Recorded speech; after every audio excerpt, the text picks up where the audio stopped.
Halo teman-teman, kembali lagi dengan Mimin yang akan menemani kalian di video pembelajaran kali ini.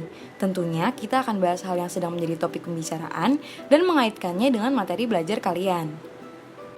Seperti yang kita tahu melalui berita yang terlampir di sini, perairan yang tercemar disebabkan oleh limbah. Limbah merupakan salah satu penyebab pencemaran lingkungan. Kalian sendiri tahu nggak sih pencemaran lingkungan itu apa? Nah, di video pembelajaran kali ini, kita akan membahas mengenai apa itu pencemaran lingkungan.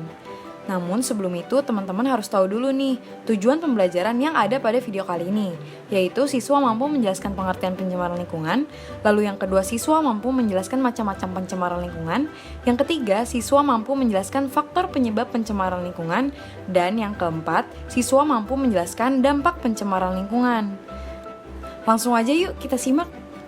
Pencemaran lingkungan menurut Undang-Undang Republik Indonesia Nomor 23 Tahun 1997 adalah masuknya atau dimasukkannya makhluk hidup, zat, energi, dan atau komponen lain ke dalam lingkungan hidup oleh kegiatan manusia sehingga kualitasnya turun sampai ke tingkat tertentu yang menyebabkan lingkungan hidup tidak dapat berfungsi sesuai dengan peruntukannya.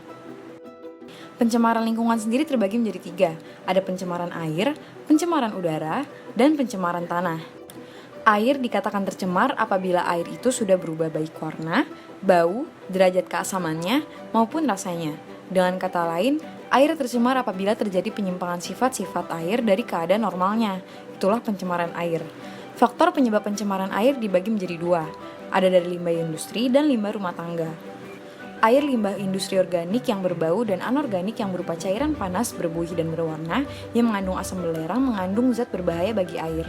Sedangkan limbah rumah tangga yaitu limbah yang berasal dari hasil samping kegiatan perumahan seperti sisa makanan, kertas, kayu, kulit buah sayuran, ataupun berbagai bahan yang dapat atau sukar diuraikan oleh mikroorganisme. Dampak pencemaran air yang akan terjadi yaitu penurunan kualitas lingkungan yang akan mengganggu ekosistem makhluk hidup. Lalu gangguan kesehatan air yang misalnya dapat meracuni sumber air minum, meracuni makanan hewan, dan ketidakseimbangan ekosistem sungai dan danau. Berikutnya ada pencemaran udara yang didefinisikan sebagai suatu kondisi di mana udara mengandung senyawa kimia atau substansi fisik maupun biologi yang berbahaya bagi kesehatan makhluk hidup serta keindahan alam serta kenyamanan atau merusak barang-barang perkakas atau properti. Faktor penyebab pencemaran udara disebabkan oleh dua, yaitu pencemaran udara primer yang disebabkan oleh aktivitas manusia, contohnya seperti pembakaran sampah atau aktivitas pembakaran lainnya. Lalu ada pencemaran udara sekunder yang terjadi disebabkan oleh aktivitas alam, seperti contohnya meletusnya Gunung Merapi. Dampak atas pencemaran udara sendiri yaitu terganggunya kesehatan makhluk hidup seperti manusia, hewan, ataupun tumbuhan.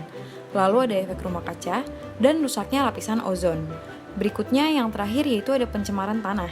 Pencemaran tanah yaitu suatu keadaan di mana bahan kimia buatan manusia masuk dan mengubah lingkungan tanah alami. Faktor penyebab pencemaran tanah yang pertama yaitu kebocoran limbah cair atau bahan kimia industri yang masuk melalui air dan mengalir ke tanah. Lalu adanya penggunaan pestisida dan kecelakaan mobil pengangkut minyak, zat kimia atau limbah. Dampak dari pencemaran tanah sendiri yaitu dapat menimbulkan penyakit kepada makhluk hidup dan keseimbangan ekosistem pun terganggu. Nah teman-teman, itulah penjelasan mengenai pengertian, macam, faktor penyebab, dan dampak dari pencemaran lingkungan. Pertanyaan terakhir, bagaimana ya cara menanggulanginya? Sebagai makhluk hidup, kita harus turut ikut serta dalam menjaga lingkungan hidup, seperti membuang sampah pada tempatnya dan menerapkan Go Green.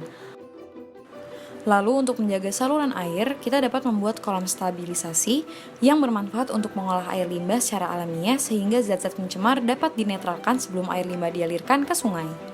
Lalu yang terakhir yaitu ada bioremediasi. Bioremediasi yaitu proses pembersihan pencemaran tanah dengan menggunakan mikroorganisme seperti jamur ataupun bakteri. Bioremediasi ini bertujuan untuk memecah atau mendegradasi zat pencemar menjadi bahan yang kurang beracun atau tidak beracun. Nah, itulah teman-teman penjelasan seputar pencemaran lingkungan pada video pembelajaran kali ini. Kurang lebihnya mohon maaf, terima kasih dan sampai jumpa.